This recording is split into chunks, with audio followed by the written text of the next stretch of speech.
Welcome to The Art of Medicine, the program that explores the arts, business, and clinical aspects of the practice of medicine. I'm your host, Dr. Andrew Wilner. Today, I'm excited to speak with Adam Elnekaveh. Adam narrowly survived a motorcycle accident in 2018, and was actually pronounced dead. Turns out his doctor didn't follow the American Academy of Neurology brain death guidelines because Adam is very much alive and here to tell his story of recovery and discuss his new book, Rebuilding Adam, The Tragedy. But first, I'd like to thank our sponsor, locumstory.com. Maybe you're curious about locums and how it might fit into your career story, but do you know all the different reasons physicians choose locums and how it works for them? At locumstory.com, you can hear firsthand stories as diverse as physicians themselves. There's not one solution for everyone. The variety of opportunities might surprise you. Locum Story is an unbiased educational resource. It has tools that let you explore trends in your specialty and compare different locums agencies. There's even a simple quiz to see if locums is right for you. Do your own research at locumstory.com. It's easy. And now to my guest. Welcome, Adam Elnekaveh. Hello there. Thank you for having me. Adam, this is great. I know you wrote this book and you had like a horrendous, accident and recovery, but maybe there's something to learn from all that. So tell us what you were doing before the accident, and then we'll go from there. Okay. Well, I was a big time fitness athlete that was in love with the fitness world, and I was being interviewed and marketed by many bigger influencers that had over millions of followers. And I was really in love with the sport and the camaraderies and the whole gym aspects because I grew up playing basketball my life. And once I hit high school and I found out that I'm not 6'8" tall, I'm not going to probably be a basketball player the rest of my life. So as high school went, I found a love with fitness, and I just enjoyed it. It just clicked very well with me. My body responded very well to fitness and eating well and exercising continuously. And yeah, and I was actually building my own fitness app. I was hiring a couple of teams, both internationally and locally, to help me code. And it's basically a GPS that basically tracks you as you walk into a gym around the world globally. And as you enter a gym, it sends a message to all your friends, all your family, all your followers that you're at the gym, you're with who and him, and you're exercising at this rate of intensity. And it's like a fun little social media type fitness application. Yeah. I saw photos of you that on your website when you were sort of in your prime there, and I was pretty impressed. It's Thank you. definitely a high level of fitness. So Thank everything's great. You're expanding. You've got this app in progress. You're helping others to join the fitness world and share it. And then what happened? So, after college, my best friend from high school wanted to celebrate it and make a trip with me, just him and I. And I suggested we go to Thailand because my dad owns this shoe company, as you see behind me, and his manufacturers are in Guangzhou, China. Now, Thailand is about 4 hours or so airplane ride down from Guangzhou down south. And I went there one time with my dad, actually a couple of times. And I always told my friends in high school, "Oh my gosh, it's so fun. We got to go one day. All of us. I'll show you the best places, the best beaches, the best food, yada yada." So my friend Renee said to me, "Let's go to Thailand, man. Let's before we embark on our futures." And my fitness application that I was inventing was set to release in 2 weeks before my Thailand trip.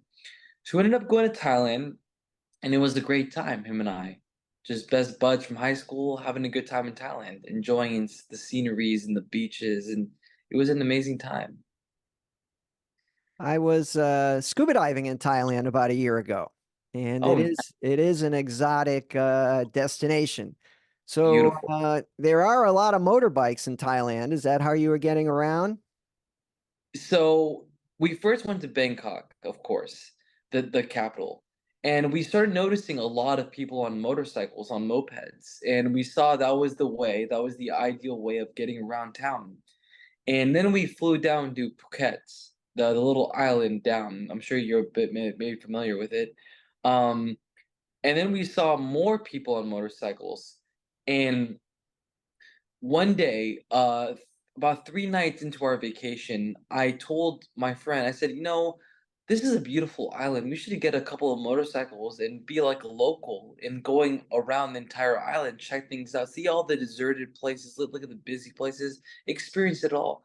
He said, okay, sure, but I don't know how to use motorcycles very well. I'm not like you. And me, I had a couple of motorcycles back in college, so I kind of had more experience.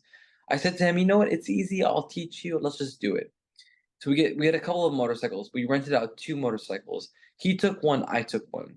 We went around the island. It was great. We had a great time. We got lunch in like a deserted beach, and we jumped in the ocean. The water is so warm in Thailand. It's like 80 degrees. It's amazing.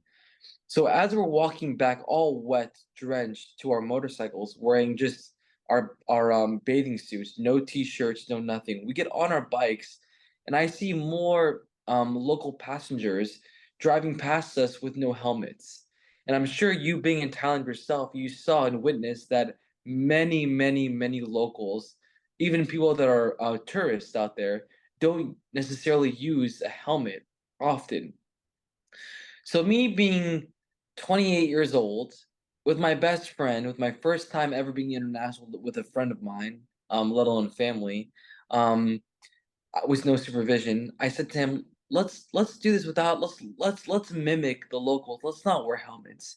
He goes, "Adam, are you sure?" I'm like, "Yeah, we'll be fine. Let's just we'll be good. We'll be fine." So we get on our bikes. We start driving with no helmets, like everyone else.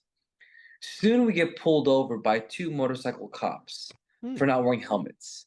They give us tickets for not wearing helmets. $12, 12, $13, or 14. Because the Thai currency is very cheap compared to the US dollar currency. So we pay for it, and it really frustrated me because the trip was going so well, and I felt so um, I was the host of the trip because he's never been outside of the US and I've been to Thailand. So I kind of felt like I had to give him the acquired host view of Thailand. And this was our first issues that we landed. So we get back on our motorcycles after paying the fine. And then I see 5 more people driving past us with no helmets again. And then another light went off in my head. I look at my friend, I go, "Dude, you see this? Nobody wears helmets here. Let's get back on our bikes, no helmets again." He goes, "Adam, are you sure?" I go, "Dude, we're fine. Those 2 cops, there's not gonna be any more other ones. We're fine." We get back on the bikes. We start driving again. Then Renee, he pulls over and looks at me and goes, I feel like something's wrong with my bike. There's some issues with the braking. I don't really remember. There was some type of issue with this bike. And then I said to him, I said, "Dude, you don't really know how to drive bikes. I'll take over. You don't know what you're doing. Let me give you my bike. I'll use yours." I drive his bike, and I find that there's no issues. I don't have any issues initially. So we start continuing to drive. I'm driving, with some confidence, some overconfidence you know, in my abilities. I start speeding. Then Renee drives up to me and sees me after 5 minutes being very far ahead of him. He sees me laying on the ground. He sees my bike had fallen. We don't know if I slipped, if the motorcycle had issues, if I crashed. There's no cameras in Thailand. So I fell. My motorcycle slid under a taxi, a tuk-tuk, if you're familiar, a little tuk-tuk Jeep. Um, my helmet that I was supposed to be wearing popped out of my trunk that I was holding it in, and he saw me laying in a pool of blood. I had cracked open my skull against the floor. Motorcycle oil shot up my brain, poisoning a part of it. My friend ran up to me, sees me on the floor, sees a piece of my skull, sees my brain. He tells my mom on the phone. He digs for my pockets, gets my mom's phone, and calls her.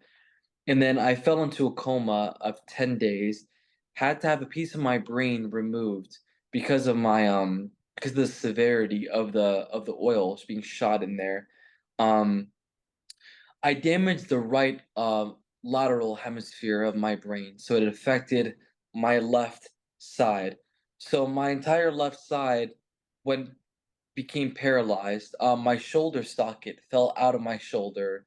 My leg was unimaginably gone, and I only had the functions of the right side of my body, essentially.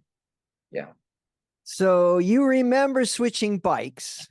You remember that. Yes, And then I do. what's the next thing you remember after switching bikes? Do you remember the ambulance coming or waking up in the hospital or when was the next time that you actually remember anything?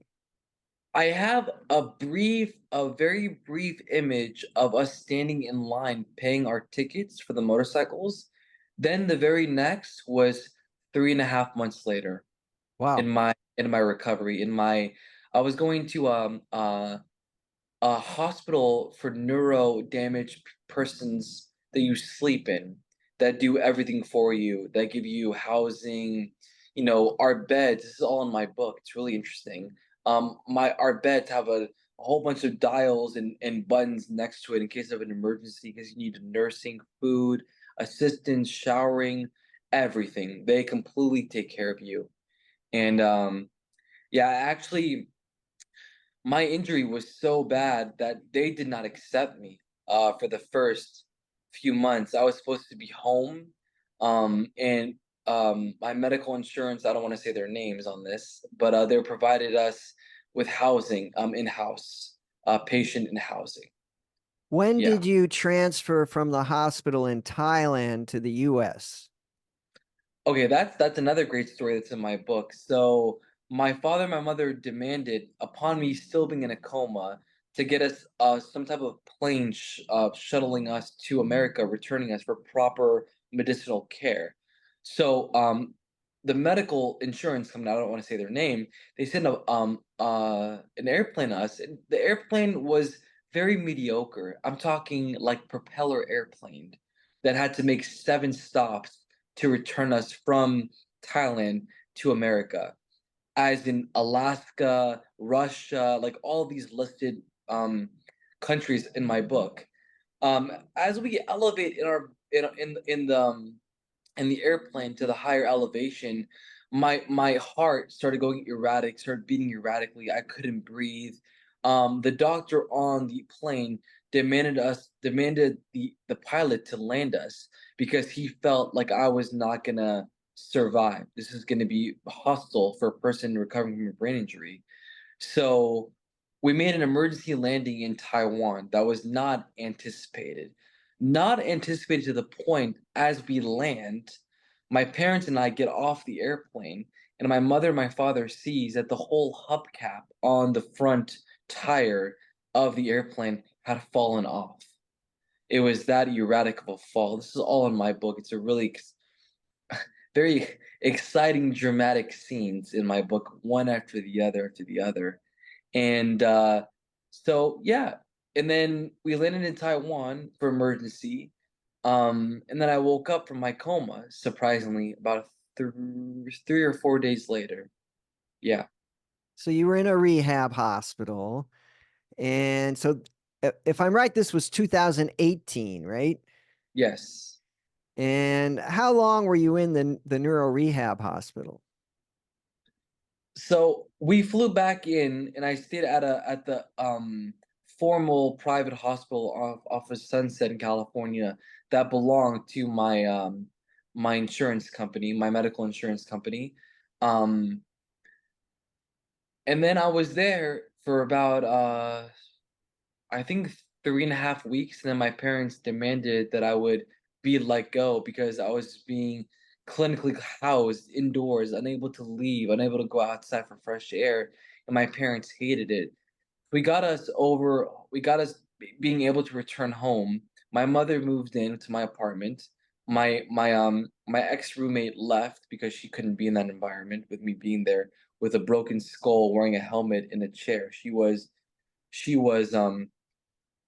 she was clinically surprised. She was very surprised and unable to even habitate herself to even witness all this, because I was this big fitness star, this big brother to her, 6'2" I am, and she's like 5'6", and then I come home in a with a broken skull in a wheelchair, so she had to leave.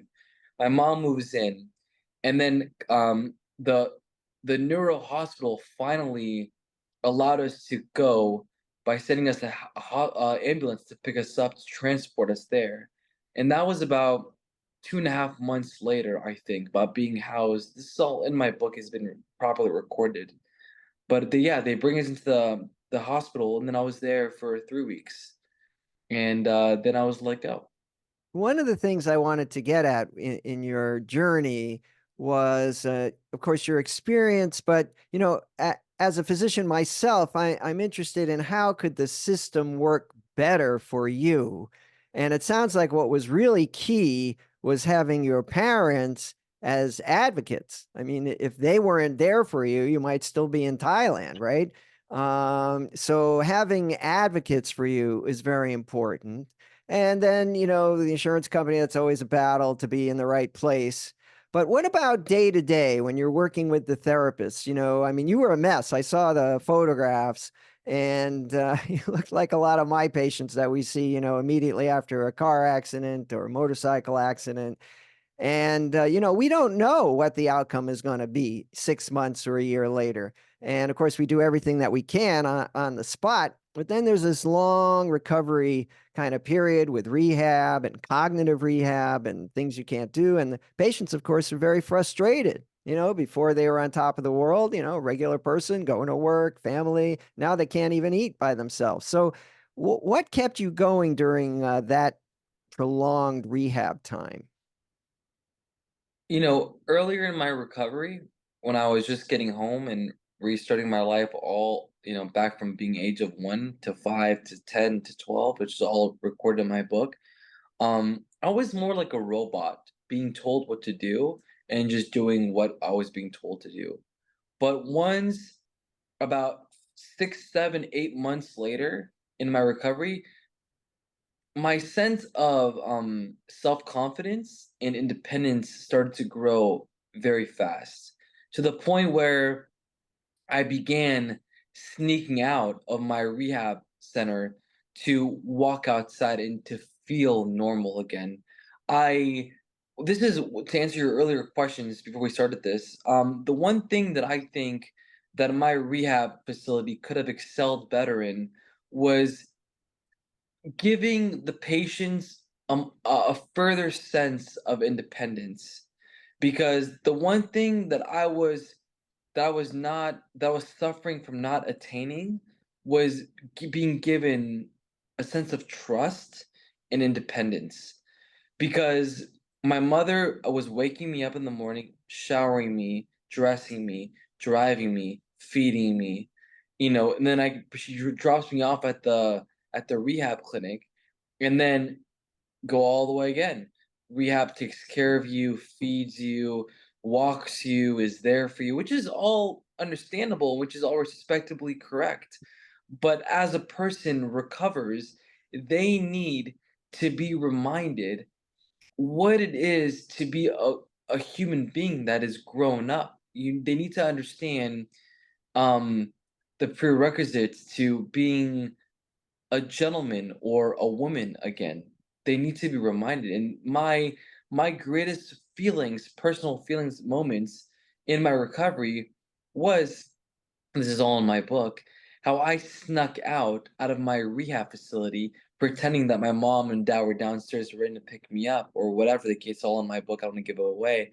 Um, Go downstairs and taking a fresh breath of air outside, and then that soon dominoed effect to walking, getting lunch somewhere by myself. And then that dominoed to ordering an Uber ride to pick me up and take me to a near park and being out there and just being walking. And then all the drama happened. My mom and the rehab facility found that I was running away. And that was a whole other fun, dramatic scene in my book. Um, So, you see, that's my story. My story is, yes, someone like me was given the highest capabilities being a fitness person, but then was subjected to being one of the worst TBI cases that they can ever have. But then the story is quickly climbed to what a person can do to excel their level of a recovery. And that's how my book goes to what I think is the best thing for a person that is recovering to do. And that now is swimming and tennis is the best things that I did tennis yesterday. I'm gonna go swimming today. And I still go to the gym and exercise, but I think they those sports individually give a great benefit to someone with any type of injury, with any type of age.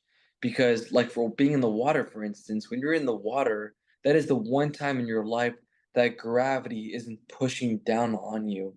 When you're lying in bed, even when you are elevated and you are comforted, gravity is still pressing down on your spine, on your body.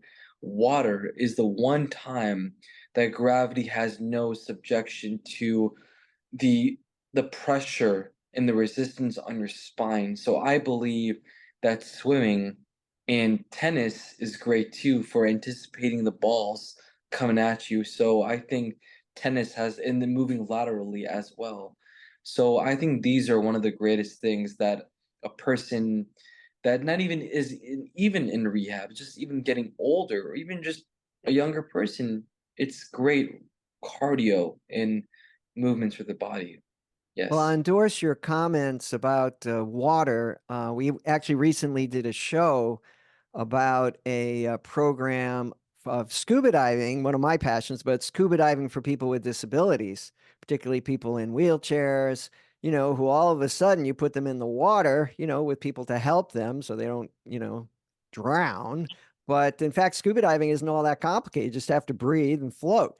And someone in a wheelchair suddenly doesn't have gravity anymore, and it can be a really fun and therapeutic experience. So I definitely agree that hydrotherapy and exercise in the water, with the safety precautions that you need, are definitely a way to go. Okay, so what are you doing now? It's 5, 6 years later. This is all a nasty memory. You've documented in your book, which I guess was therapeutic, kind of getting all that, down and behind you. What's today and tomorrow look like? So in my book, I started working for my father again. Um, and I started off being in the call center of his job. He owns this shoe company. So I started being in the call center and I did great. I learned the product, I learned the demographic, I learned how to speak to the customer. We are a diabetic, a medically patented shoes for diabetic personnel, people that suffer from, um, I'm at a loss for words. Lower back issues, having plantar fasciitis issues, bunions, a whole bunch of we are clinically patented by UCLA Medical School. We are a very large and growing company. So I started working in the call center. Then I got promoted to working in the market on the social media area. Then, as my recovery continued to persist and my sense of independence grew further, I took over one signature shoe store, then it became four signature shoe stores. So I run all the shoe stores and I run the wholesale um, de- department. And simultaneously, I make sure that there's direct communication, like an HR, for the accountants, the total marketing channel for this company, and the Amazon department. So that is what I'm doing, and I'm writing my books, and I say books as in plural because book one was launched March 1st. Book two, The Awakening, Rebuilding Adam, The Awakening, is halfway done officially as of yesterday. And I have four books coming that are going to just tell the story, explain to the reader and the whole audience of my recovery fiddled with dramatic events, relationships, workmanship, business, family, recovery, rehab. I got stem cells. I did over 120 sessions of a hyperbaric oxygen chamber. Um, I did cranioplasty. I received a cranioplasty. I'm sorry, acupuncture. I did acupuncture. I received a cranioplasty. All of this is in my books, and they're all gonna be written. And the best part is that every single book ends with a huge cliffhanger. And I can share with you the first book's cliffhanger that will make you sit back and go, "Wow, really?" And it's my favorite because I love storytelling, and they're true stories. Fantastic. That's Yeah. well, if I wanted to find these books, I'm sure they're going to be on Amazon, but do you have a website or some other place we can go look? Yeah, absolutely. My personal website is called strive2defy.com. Strive, STRIVE, to defy, because I personally strived to defy what was said. They said I'd be paralyzed, I'd be vegetative, I would need hospice care for the rest of my life, I'd be inadequate, I'd be unable, and let alone 10 months after my injury from Thailand, 10 months later, I got my first car Well, and my license. inspirational, Adam. Yes, And all right, well, for the audience, we know where to go to find the books and the continuing story of your recovery and success. Adam absolutely. Adam Elnekaveh, I want to thank you for joining me on the Art of Medicine. Thank you for having me. I really appreciate it. Before we close, I'd like to give another thanks to our sponsor, locumstory.com, a resource where providers can get real, unbiased answers about locum tenens. I'm Dr. Andrew Wilner. See you next time.